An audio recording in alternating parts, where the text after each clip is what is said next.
Buenos días. Buenos días, profe. ¿Me escuchan y me ven? Sí, señor, ahí se escucha y lo vemos bien. Listo, muchas gracias, Nicolás, por la presentación. Bueno, pues es un gusto estar aquí con todos ustedes y gratamente sorprendido de que hayan personas de diferentes partes, no solo de aquí de Colombia, sino también de fuera. Como dijo Nicolás, mi nombre es Rafael y voy a hacer una presentación sobre el tema de comunicaciones y redes. Aquí hay muchísimo tema que abarcar. Pues voy a intentar condensar lo más que se pueda en 3 horas. Este es un curso completo de la misma universidad. Entonces, cualquier inquietud, cualquier duda que tengan, pues me pueden interrumpir y las vamos resolviendo. Porque si no queda claro, pues lo de más adelante no se va a entender. ¿Listo? Y cualquier inquietud que tengan, pues no solo de la parte de los conceptos que voy a impartir, sino también de la universidad y particularmente de la maestría en seguridad digital, con mucho gusto me las puedo resolver. De hecho, estaba presentando un video antes de iniciar que tiene que ver con un laboratorio que se está construyendo en este momento, un laboratorio de ciberseguridad. Están haciendo la obra civil en este momento. La idea es que se termine hacia noviembre, diciembre y la inauguración será el próximo año en enero. Entonces están todos cordialmente invitados, después se enterarán por diferentes canales, por diferentes medios de comunicación. Bueno, entonces para aprovechar el tiempo voy a arrancar de una vez con el tema de comunicaciones y redes. Aquí cuando ustedes vayan a consultar el tema de redes se van a encontrar siempre en los libros con 2 modelos, el modelo OSI y el modelo TCP/IP. Entonces eso es lo que vamos a mirar. A veces se complica un poco el entendimiento de qué es esto, de qué es lo que significa, porque son modelos conceptuales, es decir, no es algo que uno pueda ver, que pueda tocar, sino que es un modelo conceptual y en ese sentido es donde nos vamos a mover a lo largo de la presentación. Entonces, pues bueno, para iniciar, pues lo primero que hay que entender es qué es una red de comunicaciones, ¿no? Entonces, pues básicamente la red de comunicaciones a través de equipos de cómputo, de nodos, también los denominamos o host, son diferentes dispositivos que están conectados a través de un medio. Este medio puede ser físico o puede ser alambrado o puede ser inalámbrico. Entonces, ya luego vamos a mirar con un poquito más de detalle cuáles son esos medios que hay para comunicarnos a través de los diferentes dispositivos. Entonces, están conectados a través de un medio que envían información. El propósito es compartir información, pero posteriormente, pues se vio también la opción de compartir dispositivos. Entonces, finalmente, lo que sucede es que con las redes vamos a poder compartir recursos, hablando ya en general, compartimos recursos y esto lo que nos permite es bajar los costos, hablando en términos organizacionales, en términos de empresa. ¿Sí? Inicialmente se hablaba de informática en el sentido de que los computadores están aislados, entonces se pueden hacer ciertos trabajos, obviamente que nos facilitan la vida, pero al estar aislados, pues están muy limitados. Entonces, posteriormente se vio esa necesidad de compartir información y de compartir esos recursos como las impresoras, como los plotter, como bueno, cualquier dispositivo que se pueda conectar a través de Internet y que podamos interactuar a través de las redes. Entonces, básicamente eso es lo que tenemos. Los dispositivos, en términos generales de dispositivos de red, de dispositivos que se pueden compartir, el medio de comunicación y los computadores que vendrían a ser como los nodos finales. Entonces aquí están las diferentes entidades dentro de una comunicación de datos. Está el dispositivo emisor, es el que quiere enviar la información o comunicar algo. El dispositivo receptor, que está en otro extremo, donde quiere recibir esa información.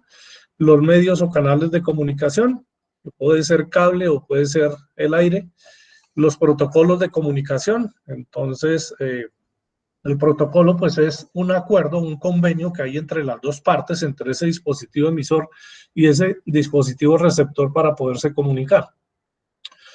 Y el protocolo pues básicamente es como esa serie de pasos que yo voy siguiendo para que la otra persona me entienda. Entonces, para poner una analogía, podríamos pensar en cómo se saluda en diferentes países, ¿no? Entonces, de pronto bueno, y en esta época particularmente, pues los saludos han cambiado también un poco. Entonces, eso es un protocolo. Dense cuenta que ahí ha cambiado la forma en que nos estamos comunicando. Entonces, bueno, algunos que saludan con el codo, otros se saludan desde lejos. Ese es un protocolo de comunicación.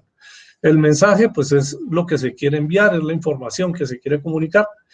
Y están los dispositivos de comunicación, que ya los vamos a ir mirando uno por uno.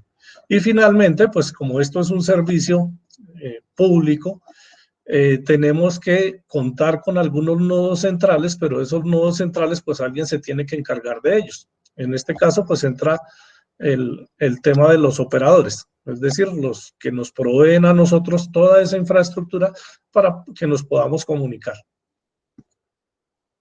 Entonces, iniciamos con los medios de comunicación. Como les decía, pueden ser guiados o no guiados, o alambrados o inalámbricos. Entonces, en este caso, en esta diapositiva vemos, por ejemplo, un cable coaxial con todas sus partes. Seguramente que todos pues, han tenido contacto en algún momento y saben cómo se utilizan estos nodos coaxiales. Estos cables coaxiales, perdón, generalmente los utilizamos, cada vez es menos, pero generalmente los utilizamos en la conexión hacia el televisor, ¿cierto? Cuando utilizamos esas antenas aéreas o las antenas externas, y estos son los conectores que se manejan aquí para hacer la conexión del cable coaxial. Entonces hay de diferentes tipos y hay unos cables coaxiales que son gruesos, hay otros cables coaxiales que son delgados y tienen diferentes prestaciones, pero esto pues cada vez se utiliza menos, ¿no? ¿Por qué? Porque son bastante rígidos. Entonces, por esas razones que entran en funcionamiento los cables STP y los cables UTP. Estos son un poco más flexibles. Aquí están las diferentes partes y finalmente estos cables vienen a ser 8 puntas, 8 hilos diferentes que tienen unos códigos de colores. Y esos códigos de colores pues tienen asociados un estándar. Ese es el propósito de tener esos cables. Pues voy pasando así muy rápido y ya luego miramos algún ejemplo más puntual. Esta gráfica representa los cables de fibra óptica que pueden ser monomodo o pueden ser multimodo. Cuando hablamos de un cable de fibra óptica monomodo, significa que solo vamos a enviar una señal por ahí. Esto lo que me permite es lograr mayores distancias y el cable pues es de propósito especial. Generalmente se utilizan estos cables multimodo. Ustedes saben que la fibra óptica lo que transporta es luz, a diferencia de estos dos cables que lo que utilizan son corriente, ¿no? Finalmente, que si hay paso o no hay paso de corriente, entonces ahí es donde identificamos si es un 1 o un 0. En este caso lo que transmitimos son haces de luz que se meten por acá, ¿sí? Por el medio. Pero estos haces de luz tienen diferentes ángulos de incidencia. ¿Sí? Si ustedes se dan cuenta, por aquí en el medio hay diferentes líneas. El propósito de que cambie la incidencia, de que cambie ese ángulo, es que no se vayan a chocar las luces entre ellas, ¿sí? Y finalmente, pues hay unos dispositivos por aquí al final que lo que hacen es recibir todas estas señales. Esto se llama un interferómetro de Fabry-Perot. Y bueno, hay otros dispositivos que lo que hacen es centralizar toda esta información que les está llegando y después sacarla de forma un poco más ordenada y enviarla al receptor. Entonces, cada uno tiene diferentes características. Y después vienen los medios de comunicación no guiados o inalámbricos. Entonces, aquí, pues, básicamente, el medio, pues, es el aire, pero hay diferentes tecnologías. Entonces, está la tecnología Bluetooth, que seguramente muchos ya la han utilizado. La tecnología Bluetooth la utilizamos para, por ejemplo, sincronizar nuestros dispositivos móviles, ¿sí? Con el computador. Entonces lo sincronizamos o enviamos información, pero tiene unos rangos de alcance limitados. Después está el Wi-Fi, están las microondas, Y bueno, hay diferentes tipos, las ondas de radio, que son las que de pronto más conocemos a través de las antenas, ¿sí? Entonces, una antena de estas, cuando emite una señal, en realidad lo que hace es emitir una serie de ondas de esta manera.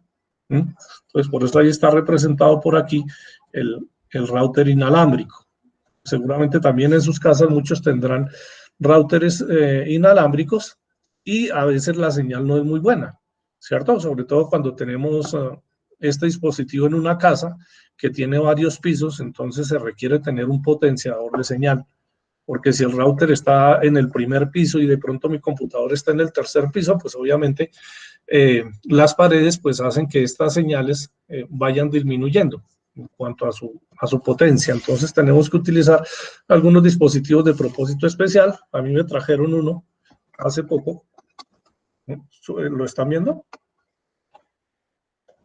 Creo que están viendo la presentación ahí, supongo. Sí. Este es uno de esos potenciadores de señal que están entregando los proveedores de Internet. En este momento, pues yo estoy conectado de forma inalámbrica, pero por lo general la comunicación siempre va a ser mejor y más segura a través de un medio guiado, es decir, a través de un cable. Va a ser mucho más rápido y va a ser mucho más confiable que a través de Wi-Fi, ¿sí? Hablo en las mismas condiciones, ¿no? Es decir, aquí en la casa, por ejemplo, yo tendría una mejor conexión si tuviera mi computador conectado por cable y no por la vía inalámbrica. ¿Por qué? Porque es que hay un fenómeno que es inherente y es la interferencia, ¿sí? Inherente a las tecnologías inalámbricas. Entonces pueden haber interferencias y por supuesto también hay riesgos de seguridad. ¿Por qué? Porque cualquiera que tenga una antenita podría estar monitoreando la señal, podría estar capturando toda esa información y con algún propósito, ¿no? Entonces, bueno, ahí están los diferentes dispositivos y aquí hay algunas características de cómo se tiene que interconectar. Entonces, aquí lo que tenemos pues es un computador de escritorio y este sería un cable UTP, ¿cierto? Este se denomina RJ45 y tiene unos alcances. Lo ideal es que esto sea máximo, si vamos a conectar el cable aquí directamente, que máximo sea de 10 metros, entre el computador y el conector que aparece por acá, ¿sí? Y después está el concepto del cableado horizontal, que este ya no lo controlamos nosotros, sino que sale de precisamente de este conector. Esto es lo que denominan los proveedores de servicios de Internet como la última milla, ¿sí? Entonces, últimamente los que tienen muy buen servicio de Internet, este cableado horizontal es fibra óptica, este de acá, ¿sí? En algunos casos no se utiliza fibra óptica, sino que se utiliza el par trenzado de cobre.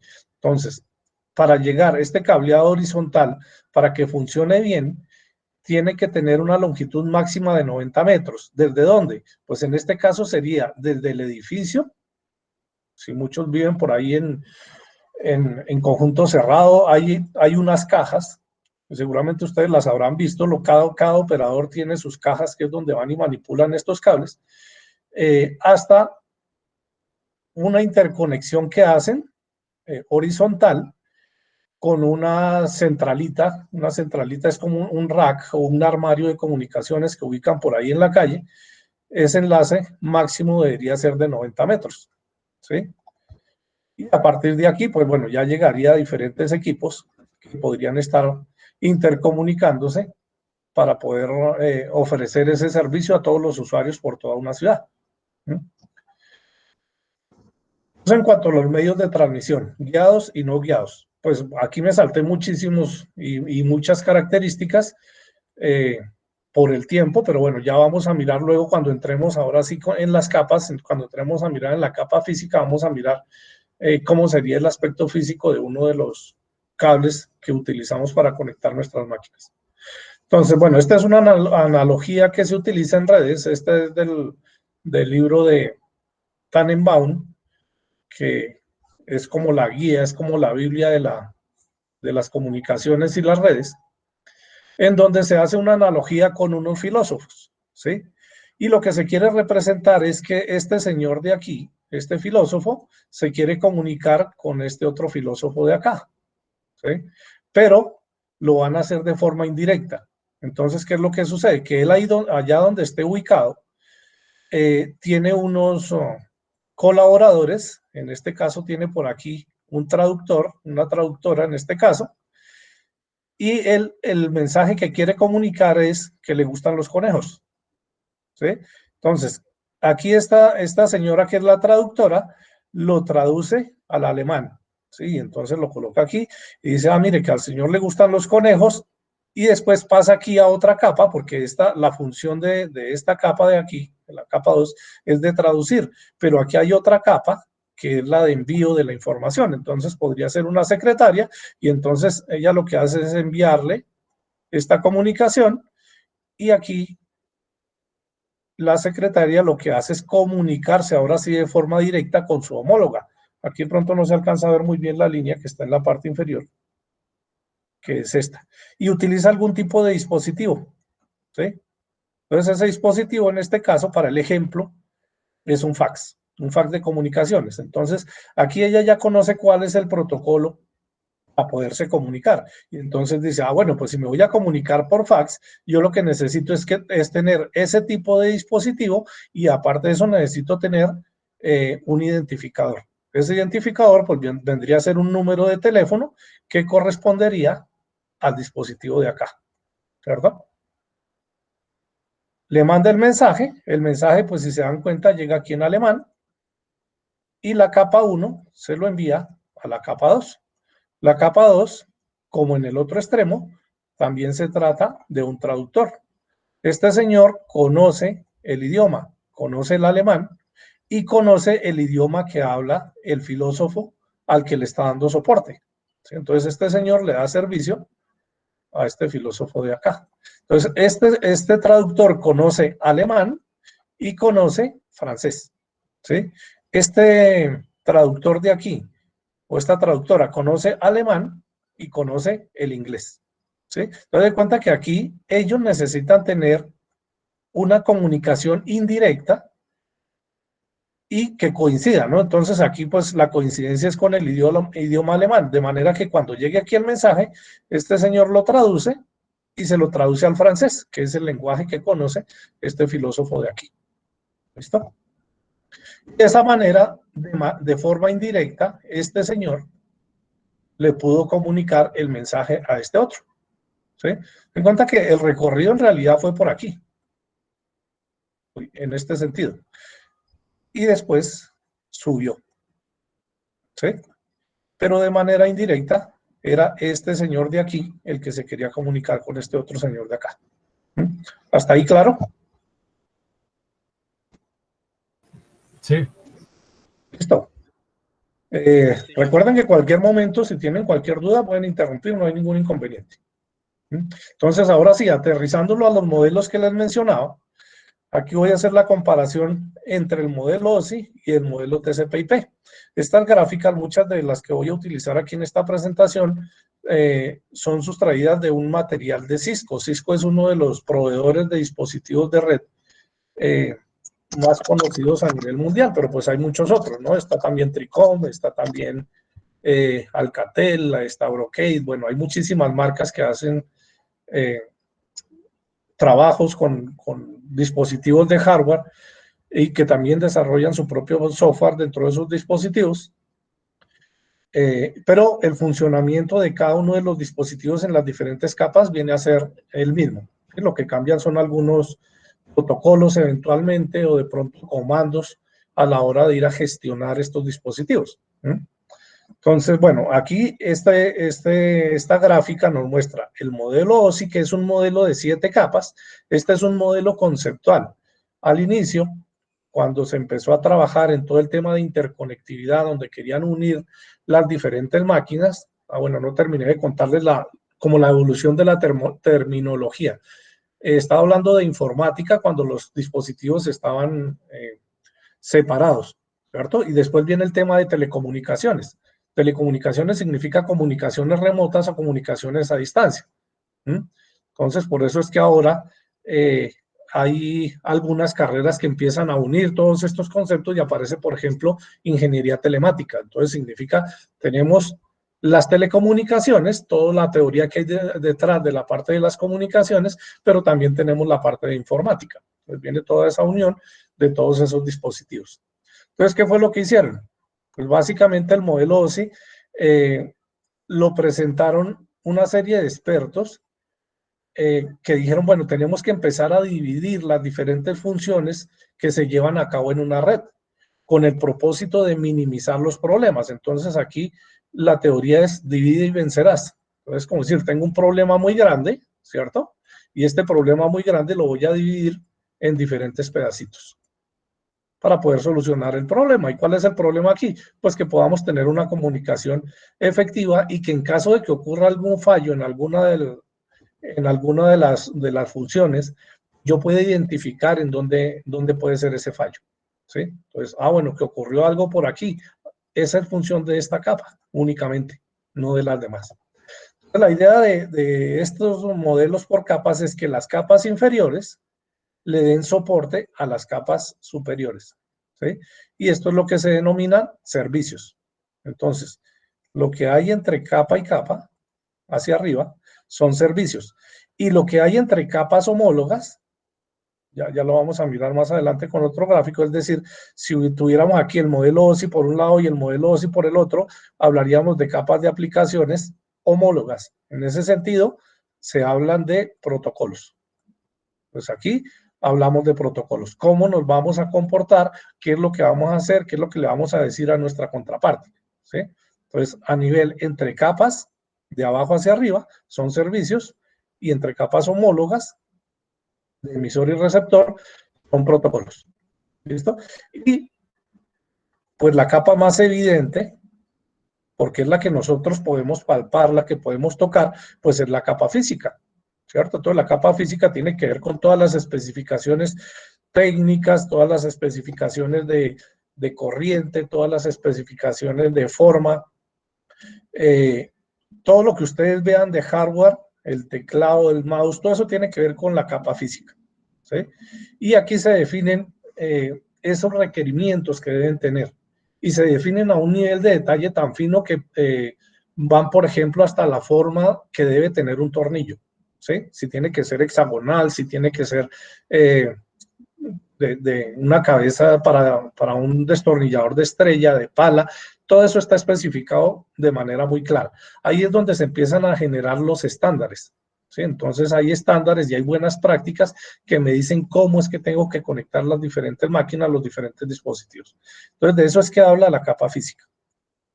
Y luego vamos a ir mirando algunas funcionalidades más particulares en cada una de las capas. Luego viene la capa de enlace de datos. Vamos subiendo aquí en la pila de protocolos, y la capa de enlace de datos se encarga de manejar algunas especificaciones que tienen que ver con la capa física. Recuerde que esta capa le da soporte a la de arriba. ¿Eso qué quiere decir? Por ejemplo, aquí se ubican las tarjetas de red, que viene a ser lo que denominamos las NIC, Network Interface Card, ¿sí? O tarjeta de interfaz de red. ¿Listo? ¿Qué es lo que hace que un componente se ubique en una capa o se ubique en otra? Pues las funciones con las que cumple. Eso lo que quiere decir aquí es, primero, que la tarjeta NIC es un dispositivo físico. Entonces aquí ya tenemos este componente de acá, ¿cierto? Que le da soporte. Entonces tenemos un hardware, tenemos algo que es tangible, pero aparte de eso tiene ciertas funciones, y esas funciones hacen que sea de la capa de enlace de datos. ¿Y qué funciones son esas? Pues, por ejemplo, que las tarjetas NIC tienen un ID, tienen una dirección que se denomina dirección física, ¿sí? Y se llama dirección física porque la identifica físicamente. Entonces, todas las tarjetas a nivel mundial tienen un identificador único. ¿Sí? ¿Y cómo se logra eso? Pues a través de los bits que se le asignan a las tarjetas NIC. Pues aquí tiene 48 bits. Las tarjetas de red manejan 48 bits. Los primeros 24 bits corresponden al fabricante y los otros 24 bits es la identificación de la tarjeta. Entonces hagan de cuenta que hay una numeración a nivel mundial en donde se puede decir, hay 1 millón de fabricantes de tarjetas, por ejemplo, ¿sí? Entonces, bueno, aprovechemos esos 24 bits iniciales para identificar cuál es el fabricante y los otros 24 se los dejamos a cada uno de los fabricantes para que cada uno de ellos le coloque la identificación que quiera. Entonces, aquí hay un direccionamiento global en el sentido de que se le otorgan a esos fabricantes, ese sería el direccionamiento global, y hay un direccionamiento interno, ¿sí? El direccionamiento interno que es el que ya tiene libertad de colocar cada uno de los fabricantes. Así, vamos subiendo las siguientes capas, ¿no? Entonces, la capa de enlace le da servicios a la capa de red. En la capa de red hablamos de direcciones IP, ¿sí? Entonces, las direcciones IP utilizan 32 bits. ¿Sí? Las IP versión 4. ¿Mm? Luego vamos a hablar un poquito también de ese tema de IP versión 4 y IP versión 6. Entonces aquí hablaríamos de IP versión 4, que es lo que se sigue utilizando hoy en día, aunque ya se hace combinación con IP versión 6 dependiendo de del mismo hardware, ¿sí? De la misma tecnología que se esté utilizando. Entonces está el protocolo IP. Esto lo que significa es que un dispositivo que tenga una dirección de red también tiene que tener una dirección física. Esta dirección física que les mencionaba aquí se denomina también una dirección MAC, ¿sí? MAC significa control de acceso al medio. Bueno, estas siglas MAC pueden tener diferentes significados dependiendo desde el punto de vista donde uno lo vea, ¿sí? Porque, por ejemplo, desde el lado de seguridad, esto tiene un significado diferente y desde el lado de forense también tiene un significado diferente, ¿sí? Porque cada sigla corresponde a una palabra diferente, pero en este caso significa control de acceso al medio. ¿Listo?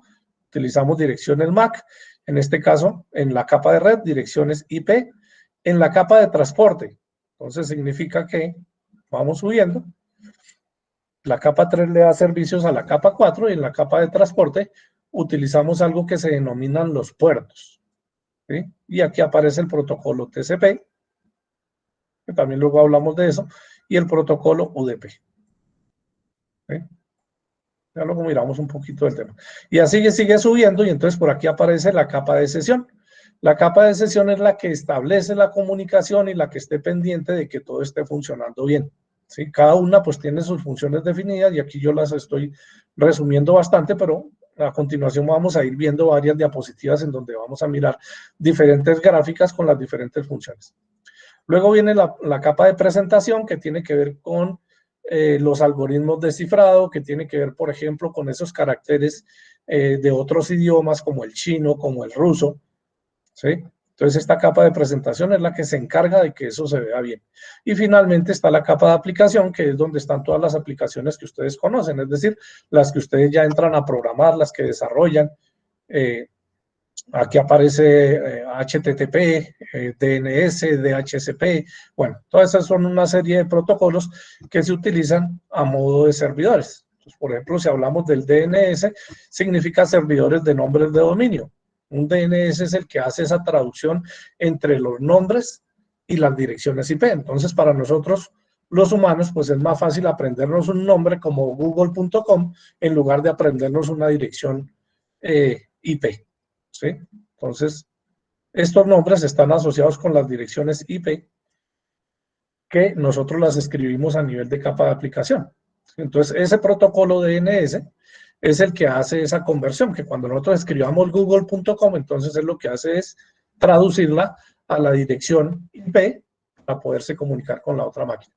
Entonces, si se dan cuenta, bueno, aquí fue una explicación bastante rápida, muy resumida, de este modelo OSI. Esto fue lo que lo hizo muy complejo porque resultaron ser demasiadas capas. Por el otro lado está el modelo TCP/IP. Entonces, este modelo TCP/IP básicamente fue ensayo y error. Es decir, ahí vamos probando y si nos va funcionando, pues entonces lo adaptamos. ¿Listo? Entonces, si se dan cuenta, aquí hay como un mapeo entre las dos capas inferiores y el modelo TCP/IP lo resume en una sola capa. Es decir, que la capa de enlace de datos y la capa física están metidas en una sola capa que en el modelo TCP/IP se denomina acceso a la red. ¿Por qué? Porque dice, mire, es que yo lo que necesito es conectarme y obviamente para conectarme necesito la capa física y necesito algún dispositivo, que en este momento pues sería la tarjeta de red, ¿sí? Entre otras cosas, ¿no? Como les digo, estoy resumiendo bastante aquí. Entonces, por esa razón, ya se elimina una capa y se simplifica el modelo. Y finalmente, bueno, finalmente no, aquí en la capa 3 sí se hace un mapeo directo porque esta capa es bastante importante. Entonces, no, mire, todas las funciones que el modelo OSI dice que se manejan aquí en la capa 3, pues yo lo voy a manejar con una capa que denomino Internet. La capa de transporte sí se mantiene igual, con su nombre y todo. Y finalmente, aquí viene un gran resumen del modelo TCP/IP, en donde dice, mire, estas 3 capas, yo las voy a resumir en una sola que va a ser la capa de aplicación. ¿Por qué? Porque obviamente si yo voy a diseñar una aplicación, tengo que prever cómo tengo que representar esos diferentes símbolos, por ejemplo, o de qué manera lo voy a cifrar, o cómo voy a mantener la sesión. Entonces, todo eso lo tengo que meter acá. Bueno, no sé las edades de las personas que están acá, pero hace algunos años, pues no era tan sencillo, por ejemplo, hacer una traducción de una página web, ¿cierto? Por esos caracteres raros, por esos caracteres diferentes que muchas veces los navegadores no sabían interpretar. Hoy en día, pues es mucho más fácil. Uno puede entrar a una página que está en chino y si no sabe chino, pues selecciona el lenguaje, lo pasa por el traductor de Google o por cualquier otro traductor y le hace una traducción muy aproximada a lo que dice en el otro idioma que uno no conoce, ¿cierto? Eso no era tan sencillo ni era tan evidente hace algunos años. Entonces, todo esto se ha venido modificando y ya hoy en día, pues sabemos cómo debemos programar a nivel de capa de aplicación. Si nosotros estamos haciendo una página web, cómo tenemos que representar, por ejemplo, la letra ñ, ¿sí? Que no es común en todos los idiomas, o cómo tendría que representar algún carácter especial, de manera que en cualquier navegador, quien lo abra, pues no le aparezcan caracteres extraños, ¿no? Como ocurría anteriormente. Aparecía algún símbolo raro por ahí, pero hoy en día, pues eso ya está subsanado. Entonces, si se dan cuenta, pues aquí hay un resumen de cada una de las capas, en donde me dice, mire, para el modelo TCP/IP, esto es mucho más sencillo. En la capa de acceso a red se controlan los dispositivos de hardware y los medios que forman la red, es decir, toda la parte de la infraestructura física. La capa de Internet se determina la mejor ruta a través de la red. Ya luego vamos a hablar un poquito de eso, qué significa la mejor ruta. Cuando nosotros enviamos un mensaje a través de Internet, no siempre sigue el mismo camino. La capa de transporte admite la comunicación entre distintos dispositivos de distintas redes. Eso significa que yo puedo tener varios servidores y bueno, un servidor finalmente es un servicio que se ofrece sobre una máquina, ¿cierto? Y sobre una misma máquina yo podría tener montados varios servicios. Entonces yo podría dar un servicio de correo, podría dar un servicio de página web, podría dar un servicio de cualquier otra cosa. Y tengo una sola máquina física o incluso una sola máquina lógica, si estoy hablando de virtualización. Y finalmente está la capa de aplicación, en donde se representan los datos para el usuario. O sea, esa es la interfaz con la que nosotros interactuamos, ¿sí? Más el control de comunicación y el control de diálogo. Entonces, dése cuenta que con esta parte de control de codificación y control de diálogo, pues está incluyendo estas 2 capas del modelo OSI. Este es un esquema del modelo OSI y de qué es lo que se maneja en cada una de las capas. Bueno, al final están todas las referencias, obviamente todo esto es tomado de alguna otra fuente, ¿no? Entonces, en la capa física, lo ven aquí, pues ya tenemos un diagramita aquí de uno de los cables, un cable de red. Este sería un RJ45, así se llama el conector, este conectorcito transparente, ¿sí? Y este cable de aquí, pues es un cable de fibra óptica. ¿Y qué tecnologías se manejan aquí? La RS232, RJ45, que es el estándar que normalmente nosotros utilizamos, que corresponden a este cable de aquí. Y bueno, esto de aquí es una forma de clasificación de los medios. Entonces aquí cuando dice 100 base TX, el 100 en este caso significa la velocidad, 100 megabits por segundo, ¿sí?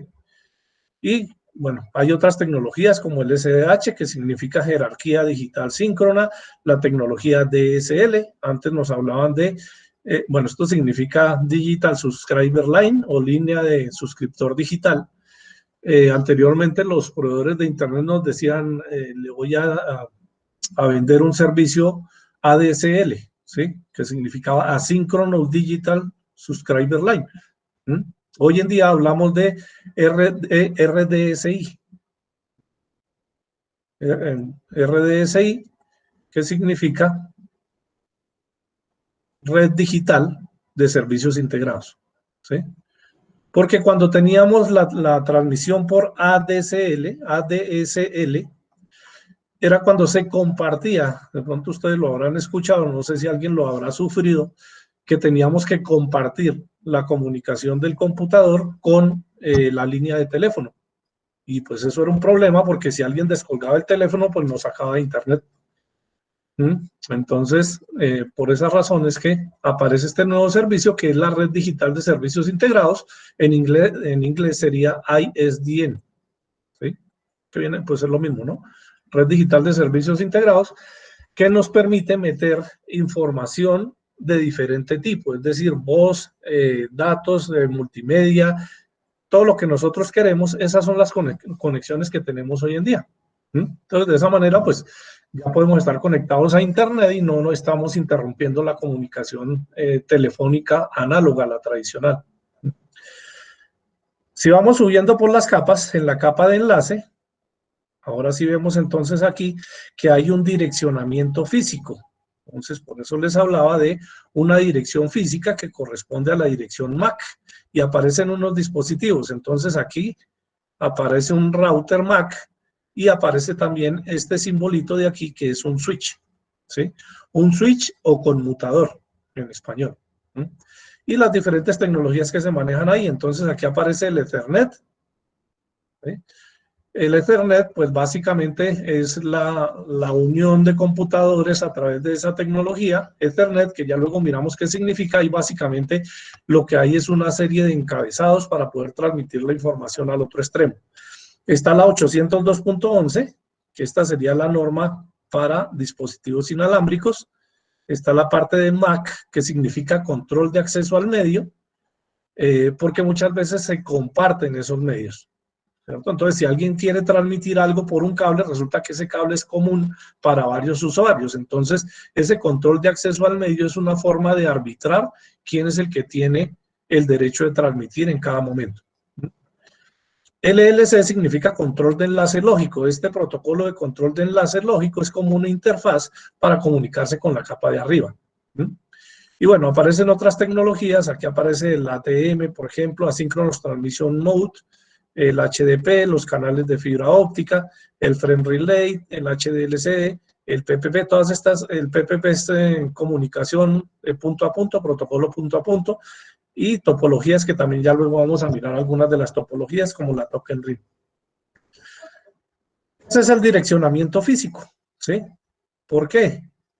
Ya les mencionaba que para el caso de la tarjeta de red tenemos esa identificación de una dirección MAC de 48 bits. Entonces, si nosotros lo queremos mirar en nuestro computador, aquí les voy a mostrar algunos de los comandos que se utilizan. Le damos el comando ipconfig /all. ¿Sí? Bueno, podemos utilizar este comando solo también. ipconfig. Aquí me muestra un montón de información. Si ustedes se dan cuenta, está como agrupada, ¿cierto? Por interfaces. Este es un adaptador. Esta es la información de mi adaptador inalámbrico, es decir, la tarjeta inalámbrica que yo tengo aquí conectada en mi computador. Y esta es la información referente a esta tarjeta de red, ¿sí? Pero tengo otros adaptadores, porque por aquí yo tengo instalada una máquina virtual y entonces tiene otra información aparte. Por aquí tengo otro adaptador, bueno, por allá hay otros adaptadores. Esta vendría a ser, si yo estuviera por cable, esta sería la información de esa tarjeta en particular. Ya luego vamos a hablar de estas direcciones, que son las direcciones IP.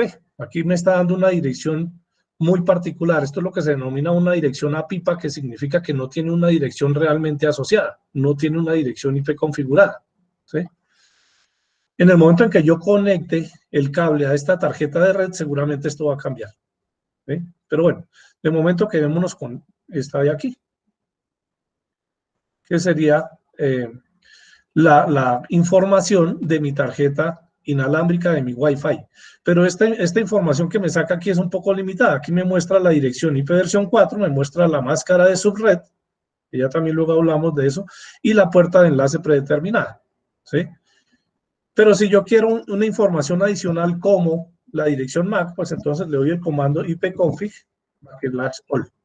¿Sí? Entonces, se dan cuenta, aquí me sacó muchísima más información. Aquí está mi adaptador. Esta es la información que me interesa. Entonces, aquí me está diciendo cuál es la marca de mi tarjeta de red. Este vendría a ser el proveedor y yo podría identificar con los primeros 48 bits este fabricante. Perdón, los primeros 24 bits, este fabricante. Y esta viene a ser la dirección física, es decir, este es el identificador único que a nivel mundial tiene mi tarjeta, es decir, no hay dos tarjetas que tengan esta dirección. ¿Sí? Profe, tenemos una pregunta. Claro, cuénteme. Nos dice Diego Martínez, ¿cuál sería la diferencia entre el comando ipconfig y IP-A? El comando ipconfig y el IP-A. Sí. Miremos la información. IP-A, ¿no? Qué pena, de pronto le interrumpo ahí. Hasta Bueno, donde tengo entendido, el IP-A, eso sirve para Linux, si no estoy mal, para Linux, no para Windows. Sí, porque es que aquí, bueno, y para Linux el reemplazo de ipconfig es ifconfig. ¿Sí? Queremos la misma información y allá en Linux y con el solo comando ifconfig me va a mostrar todo esto que me está mostrando aquí. ¿Listo? Sí, claro, aquí yo estoy manejando son comandos de Windows. ¿Listo? Entonces, bueno, les estaba contando aquí de la dirección física, ¿no? Entonces, bueno, lo otro es esta característica, que la dirección física se representa en términos hexadecimales, siempre.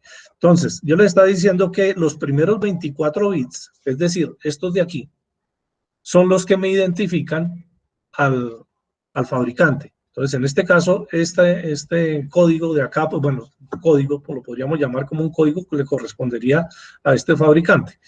Y estos otros de aquí, estos otros 24 bits, corresponderían ahí sí al ID de la tarjeta. ¿Por qué son 24 bits? Porque como estamos manejando hexadecimal, cada letra de esta, o ¿cómo lo llamaría? Cada carácter, son 4 bits, ¿cierto? Como son hexadecimales, pues ustedes saben que los hexadecimales van de 0 a 15 o de 0 a F, ¿no? 0, 1, 2, 3, 4, 5, 6, 7, 8, 9, A, B, C, D, E y F. ¿Sí? Entonces, por eso aquí aparece una F que sería como el límite superior. Entonces, como tenemos 4 bits, significa que por cada bloque tenemos 8 bits. ¿Sí? Y si multiplicamos, aquí sería 2, 4, 6, 6 por 8, perdón. 6 por 4, 8, 40, me embolaté. Voy a buscar este código.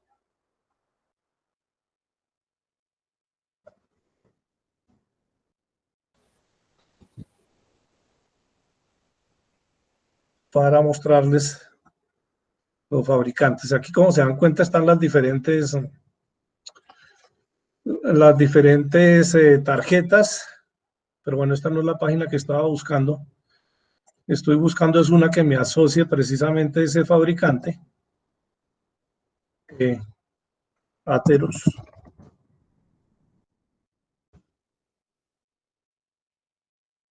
Para que miren cómo está asociada cada una de las direcciones de esas tarjetas. Sí, pues esto siempre me aparece aquí, la Iteon Corporation, y este viene a ser el fabricante. Entonces se dan cuenta, con estos primeros bits estoy ubicando toda la información de ese fabricante, ¿sí? Aquí me aparece como Atheros, pero seguramente este es un nombre interno que le da a este fabricante que se llama la Iteon Technology, ¿sí?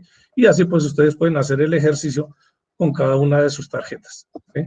Pero bueno, me estaba a ver aquí con el tema de la dirección física, que perdón, sería aquí 6 por 4, 24, que es lo que tendría, para en total tener los 48 bits, que sería la identificación de la tarjeta de red, ¿sí? Del adaptador.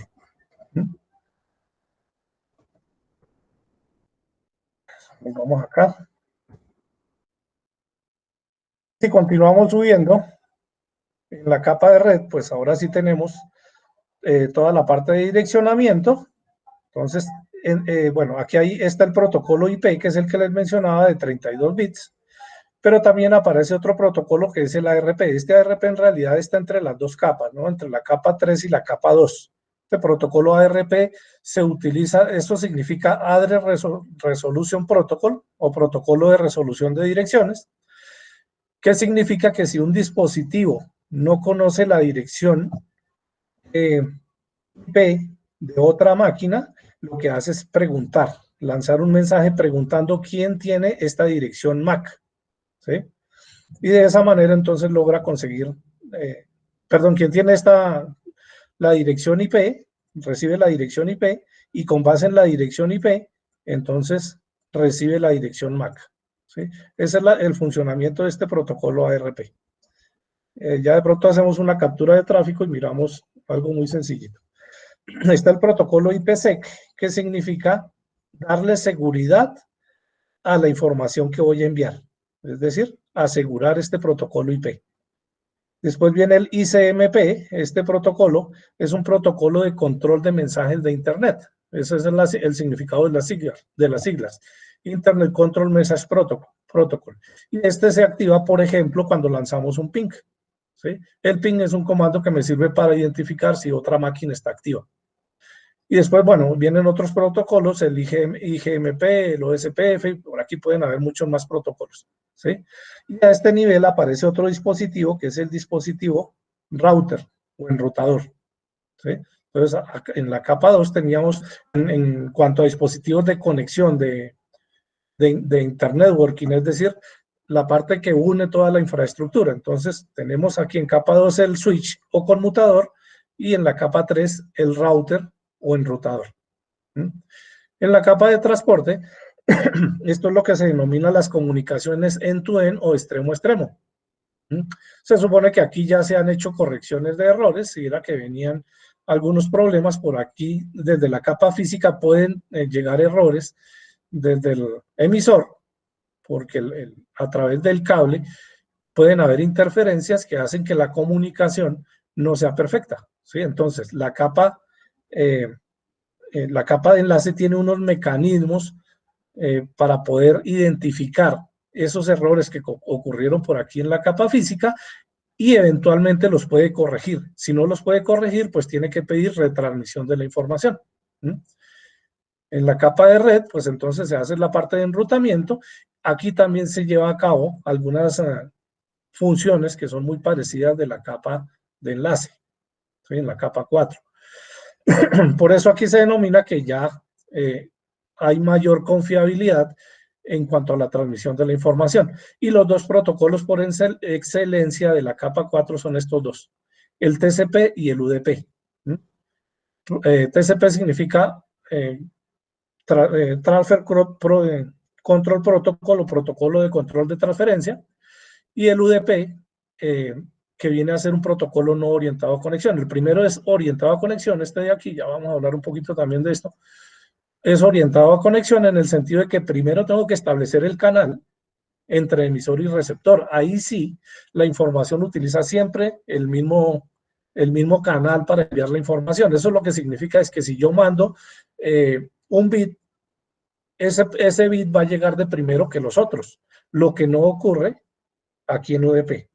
En UDP no hay una un establecimiento previo a ese canal de comunicación, sino que yo mando la información por pedacitos. Entonces mando la información y podría ser que el primer mensaje que yo envié o el primer bit que yo envié llegue después de cualquier otro bit que haya enviado posteriormente, ¿sí? Entonces para eso se utiliza algunas técnicas para poder ordenar en el otro extremo toda la comunicación. Pero pues también hay otros protocolos como el SSTP, el SSL. Si a ustedes que les interesa el tema de seguridad, pues entonces esta es la parte que ofrece seguridad en capa de transporte. El SSL, que significa Secure Socket Layer, o seguridad a nivel de sockets.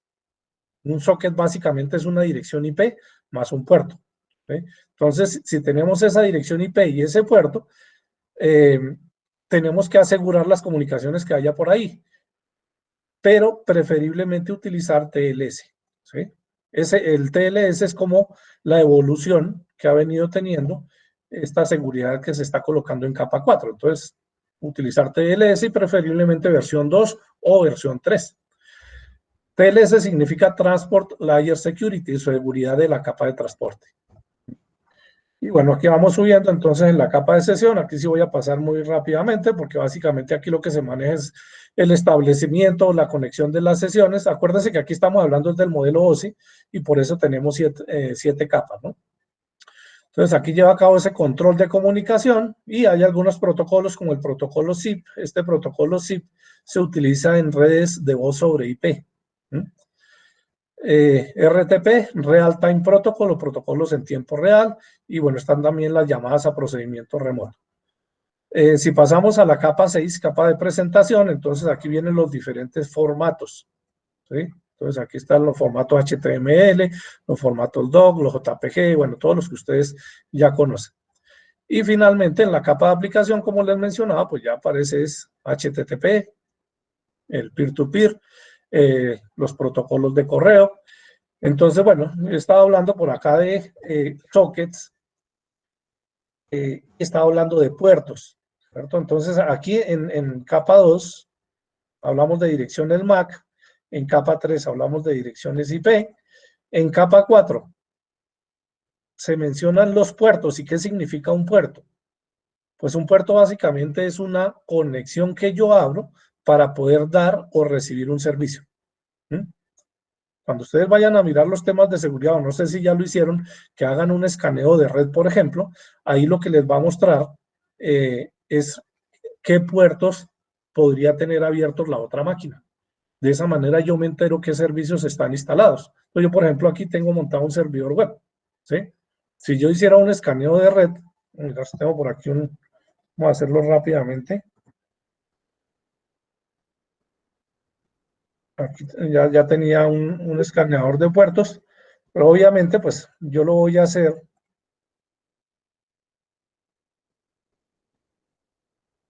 con mi propio. Si se dan cuenta, aquí me está identificando la dirección esta que es particular, que es una 169. Para hacer la prueba rápidamente voy a utilizar una dirección especial, ya luego vamos a mirar estas direcciones. Es una dirección de loopback. La dirección de loopback básicamente significa que va a trabajar es con esta misma máquina. ¿Okay? Ya luego hablamos de eso. Y le voy a dar un rango, entonces le voy a decir, mire, voy a hacer un escaneo de red entre la dirección 127.0.0.1 y 127.0.2. Para efectos prácticos viene a ser lo mismo, ¿sí? Eso es como si fuera una sola dirección y que me va a escanear esta máquina que tengo aquí, ¿sí? Entonces ahí hice el escaneo, bueno, ahí está corriendo el escaneo.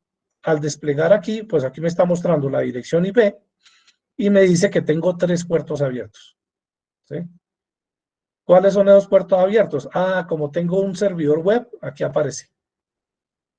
El servicio web generalmente se ofrece por el puerto 80. Bueno, después uno ya lo puede modificar y asignar cualquier otro puerto, pero el estándar es el puerto 80, ¿sí?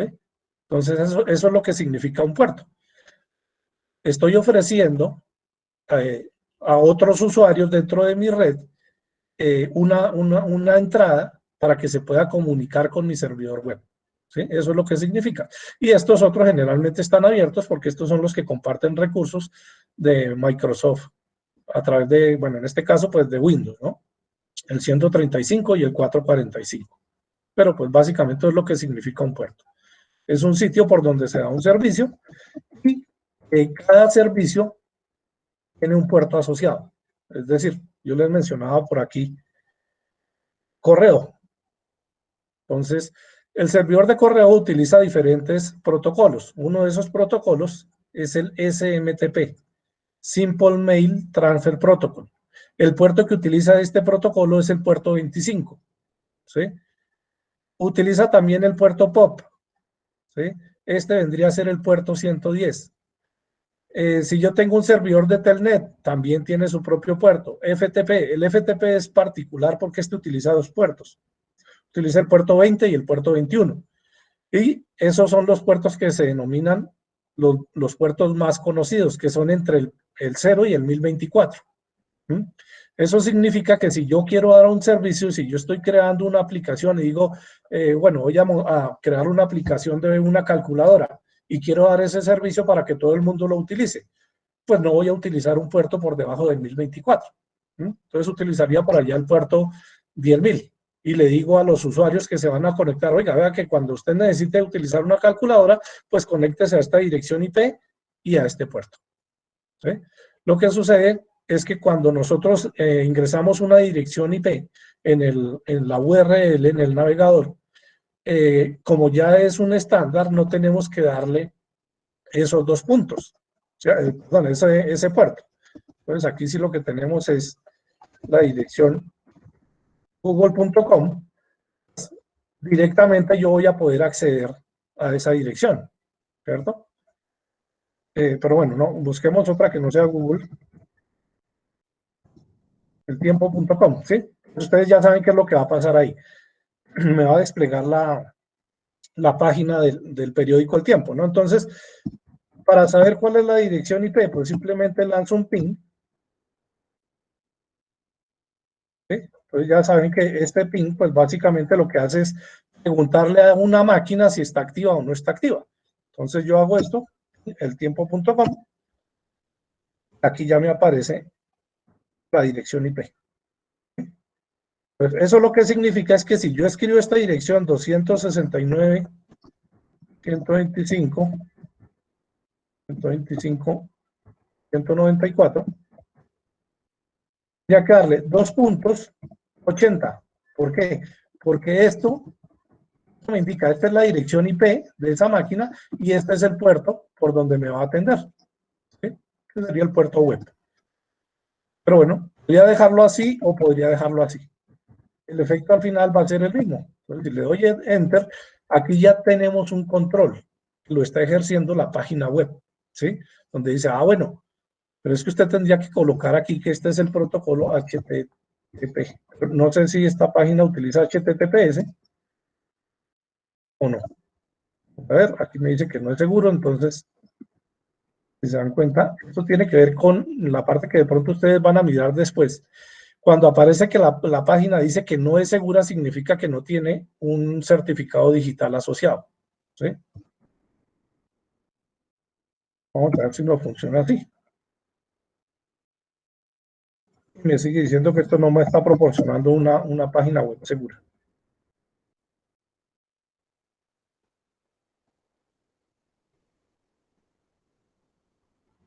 Bueno, aquí está tardando demasiado, no sé por qué. A veces me pasa y es aquí mi conexión a internet. Cuando estoy mucho rato quieto en una aplicación, por aquí en Teams o aquí en Zoom, como que me desconecta de internet. Bueno, pero bueno, esa es la idea, ¿no? Entonces ahí tenemos la dirección IP y ese es el funcionamiento de los puertos. Poder identificar hacia qué aplicación me quiero dirigir. ¿Sí? Entonces, cada servicio, como les decía, tiene asociado un puerto y pues tiene asociado una dirección IP y eso es lo que se denomina un socket.